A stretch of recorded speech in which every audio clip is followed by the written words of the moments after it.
Hello friends, कैसे हैं आप लोग। आई होप आप सब लोग अच्छे से हैं। तो चलिए आज मैं आपको बिना स्टैंड बिना सांचे इडली बना के बताने वाली हूँ।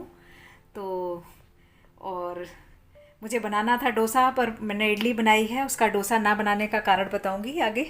तो चलिए वीडियो शुरू करते हैं। तो ये मैंने चटनी के लिए मूंगफली ली है 250 ग्राम, क्योंकि चटनी जो है वो मुझे ज़्यादा बनानी है। तो धीमी आंच में ये हमारी मूंगफली जो है भुन चुकी है और इनका छिलका उतार लेंगे। उसके बाद इसको हम पीसेंगे। तो ये दाल है उड़द की दाल, इसके मैंने छिलके निकाल दिए हैं।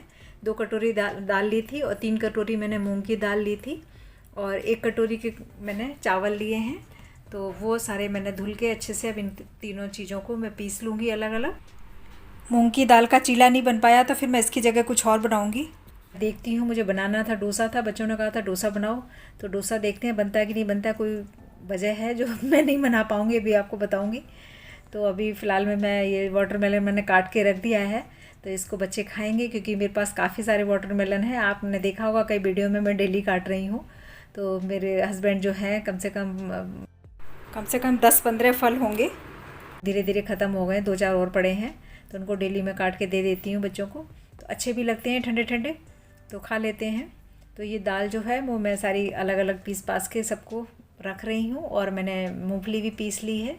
और मूंगफली की चटनी में ऐसा कुछ नहीं है, बस भून लो, छिलका उतार लो उसका। और उसमें हरी मिर्च टेस्ट के अकॉर्डिंग आप जैसा तीखा खाना चाहते हैं, और लहसुन की कलियाँ और नमक और करी पत्ता, इन सबको डाल के पीस लो अच्छे से। और उसके बाद पतला या गाढ़ा, हाँ उसमें दही ज़रूर मिलाना है। और दही हमारा ज़्यादा खट्टा नहीं होना चाहिए, फ्रेश दही होना चाहिए। और पतला आप अपने हिसाब से रख लें, जैसा आप पतला चाहें तो उस हिसाब से फिर उसमें पानी डाल लें। और पीसने के बाद में फिर जब तैयार हो जाएगी फिर उसमें तड़का लग जाएगा। वो मैं तड़का भी आपको दिखाऊंगी। चटनी मैंने आपको नहीं दिखा पाई हूँ, मैं थोड़ा सा जल्दी है तो थोड़ा सा मिसिंग हो रहा है, चीज़ें नहीं सूट कर पा रही हूँ। तो ये मैंने सब चीज़ें पीस ली हैं और इसका मैंने भगोना मैंने रख दिया था। ये मैंने 8 बजे के करीब सारी तैयारी करके रख दी थी। तो ये अच्छे से इसका खमीर बन गया है, क्योंकि इसमें मैंने दही जो है वो काफ़ी खट्टा डाल दिया था। मैंने कहा ये अच्छे से बन जाएगा। तो और उड़द की दाल है और ये थोड़ा सा मैंने गर्मी में रख दिया था भगोना, और ऊपर से ढक दिया था ताकि इसको गर्मी मिले और ये अच्छा सा फर्मेंटेशन हो जाए इसका। तो वो अच्छे से हो गया है, क्योंकि काफ़ी कम था जब मैंने डाला था और वो आधा भगोने से ज़्यादा हो गया है।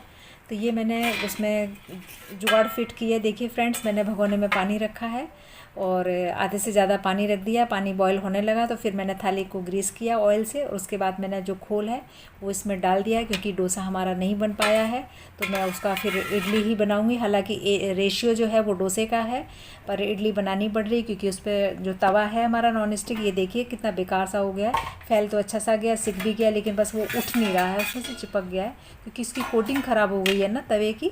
तो इस वजह से वो उठ नहीं पा रहा है। मुझे पहले भी डाउट था कि नहीं बन पाएगा, पर मैंने सोचा चलो कुछ ना कुछ तो बना ही लेती हूँ। तो वो मैंने इडली बना ली है। हालांकि टेस्ट जो है, टेस्ट में कोई ज़्यादा चेंज नहीं है, अच्छी लग रही हैं सांभर के साथ, चटनी के साथ। तो ये मैं इसमें चेक कर रही हूँ, अगर ये टूथपिक में लगता नहीं है तो समझ लो पूरा पक गया। लेकिन ये इसमें इसके कड़ चिपक रहे हैं, इसका मतलब अभी इसमें कसर है थोड़ी सी। तो इसे भी और मैं 10 मिनट तक पकाऊँगी अच्छे से, जब तक बिल्कुल क्लीन ना निकले। जैसे हम नाइफ से भी चेक कर सकते हैं इसको, और टूथपिक से मैंने जैसे अभी किया तो उसमें मतलब लगना नहीं चाहिए। हम अगर उसमें डाल के देखें तो लगना नहीं चाहिए। तो ये हमारी ऑलमोस्ट तैयार हो चुकी हैं। 2 थालियों में काफ़ी सारी मैंने बना ली हैं। तो ये देखिए, और फटाफट तैयार हो गई हैं, 1 टाइम में ही तैयार हो गई हैं। अगर हम इडली स्टैंड से बनाते, सांचे से बनाते तो टाइम लगता। तो ये देखिए हमारे फटाफट तैयार हो गई हैं, क्योंकि मैंने 2 भगोने एक जैसे हैं उनमें थालियों में मैंने रख दिया था। तो अब मैं ये क्या है, इस तरह से मैंने काट लिया इडली की शेप में। ये ग्लास जो है इसके एजेस बहुत शार्प हैं, तो बड़े अच्छे से कट रही हैं। तो हमारे पास ग्लास है, कटोरी है, उससे हम उसकी मदद से काट सकते हैं। अगर हमारे पास इडली का सांचा नहीं है या हम उसमें नहीं बनाना चाहते हैं, बहुत इजी तरीका, बहुत कम टाइम में ही देखिए फटाफट तैयार हो गई। और बस इसकी जो गैस है वो फ्लेम जो है बहुत हाई रखनी है, तो उसमें बहुत अच्छी सी हीट मिलेगी। और जब हम उससे ढकेंगे उस थाली को, तो उससे बड़े बर्तन से ढकेंगे ताकि उसकी जो स्टीम है वो बाहर ना निकल पाए। पूरी स्टीम हमारे उस बर्तन में लगे जिसमें हमारा वो घोल पड़ा हुआ है, तो बहुत अच्छी से पकेगी। और हाँ फ्रेंड्स, मैं वो भी बताना भूल गई, उसमें घोल में मैंने डाला था आधे चम्मच के 1 चम्मच मैंने वो डाला था बेकिंग पाउडर, और 2 पिंच मैंने डाला था मीठा सोडा। बस इतना ही डाला था और बाकी खट्टा दही डाल दिया था। तो बहुत अच्छे से फर्मेंटेशन हो गया इसका।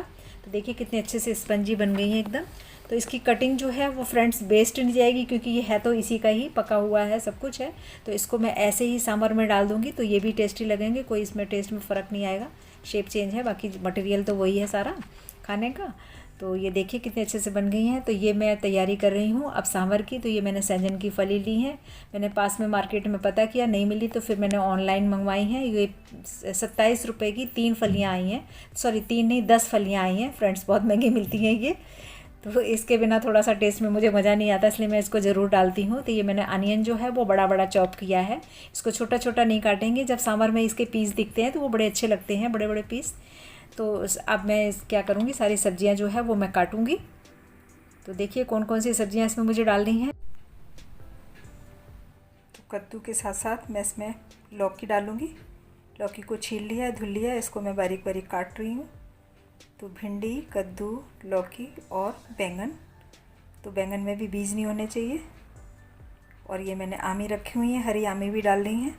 अगर आपके पास इमली नहीं है तो आमी डाल सकते हैं, और आमी नहीं है तो आप इमली डाल सकते हैं, यानी खटाई तो डालनी ही है। और वो भी आप अपने टेस्ट के अकॉर्डिंग डालेंगे, जैसा आपको खट्टा पसंद है उस हिसाब से डालेंगे। तो ये सारी सब्जियां हमारी कट गई हैं और मैंने बॉईल करने के लिए रख दी हैं। अब इसमें हम नमक डालेंगे, क्योंकि भगोना भर के पूरा तैयार होगा तो नमक हम थोड़ा सा ठीक ठीक डालेंगे। तो ये मैंने 2 चम्मच मिर्च डाल दी, मिर्च कम डाली क्योंकि तीखी है। और ये करी पत्ता डाल दिए हैं धुल के। और ये है सांभर मसाला, और ये हींग, 2 पिंच हींग। इसको ढक के रख देंगे, खोल के देखते हैं, चलाते हैं इसको। तो देखिए मैंने इसमें हल्दी नहीं डाली है, सिर्फ सांभर मसाला से इसमें कलर कितना प्यारा आया है। तो ये मैंने जो पेस्ट तैयार किया था, घोल तैयार किया था, तो डोसा नहीं बन पाएगा तो मैं इसकी इडली बनाऊंगी बिना स्टैंड के और बिना साँचे के। तो इसकी हीट बेकार ना जाए इसलिए मैंने इसके ऊपर रख दिया है। और जब इसको चलाना है तो मैंने साइड में पानी गर्म करके रख दिया है भगोने में, मैं उसके ऊपर रख दूंगी इस थाली को। थाली को पहले मैंने ग्रीस कर दिया था, उसके बाद इसमें मैंने घोल डाल दिया है, फिर उसके बाद इसको रखा है मैंने। तो अब मैं इस पर नहीं रखूँगी, क्योंकि अब इसमें मैंने दाल वाल मिला दी है, दाल मैंने पहले से पका के रखी हुई थी। तो अब इसको मिक्स कर देंगे अच्छे से। और ये गाढ़ा गाढ़ा लग रहा है, इसमें अभी पानी डालेंगे, क्योंकि ये सांभर जो है वो पतला ही अच्छा लगता है। तो एक थाली मैंने इस पे रख के पका ली थी, और दूसरी थाली मैंने भगोना साइड में रख दिया था, उस पर बॉईल पानी करने के लिए रख दिया था, तो उस पर थाली रख दी थी। तो इस तरह से 2 थाली भर के हमारी जो है ना इडली तैयार हो गई है फ्रेंड्स, बहुत फटाफट और कम टाइम में तैयार हो गई हैं। तो ये जो है तड़का का तैयारी कर रही हूँ, घी गरम कर रही हूँ मैं इसमें। तो मैंने गैस बंद कर दी है, क्योंकि ये बहुत चटकती है जब राई इसमें डालते हैं, तो कई बार आग भी पकड़ लेती है। तो अब क्या है, अगर ठंडा हो जाएगा तो फिर मैं गैस दोबारा जला दूँगी। तो इसमें मैंने 10-12 करी पत्ता डाल दिए हैं और 6-7 लाल मिर्च डाल दी हैं। तो ये हमारा तड़का तैयार हो गया है फर्स्ट क्लास, और खुशबू बहुत अच्छी आ रही है फ्रेंड्स। मैंने गैस फिर जला दी है क्योंकि थोड़ा सा ठंडा सा लग रहा था। तो अब इस तड़के को अब इसमें हम सांभर में डाल देंगे।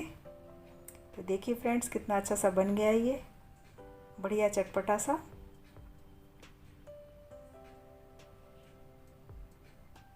और थोड़ा सा बचा लिया है, वो तड़का मैंने इसमें चटनी में डाल दिया है। तो ये हमारी मूंगफली की चटनी तैयार हो गई है, और आधी चटनी मैंने निकाल के रख ली है, वो मैं जो मूंग की दाल का है तो उसका मैं अलग से बनाऊंगी, उसकी शेप अलग दूंगी, तो वो उसके काम आ जाएगी। तो ये देखिए फ्रेंड्स तैयार हो गई हैं। आई होप आपको इडली हमारी पसंद आई होंगी। सो thanks for watching, please like, subscribe, share and comment. तो फ्रेंड्स देखिए कितनी अच्छे से बनी हुई हैं, बिना स्टैंड के और बिना उसके सांचे के। तो ये हमारी जुगाड़ थी जो हमने बनाई, क्योंकि वो डोसा हमारा बन नहीं पा रहा था, तो मैंने इडली बना ली। So thanks for watching.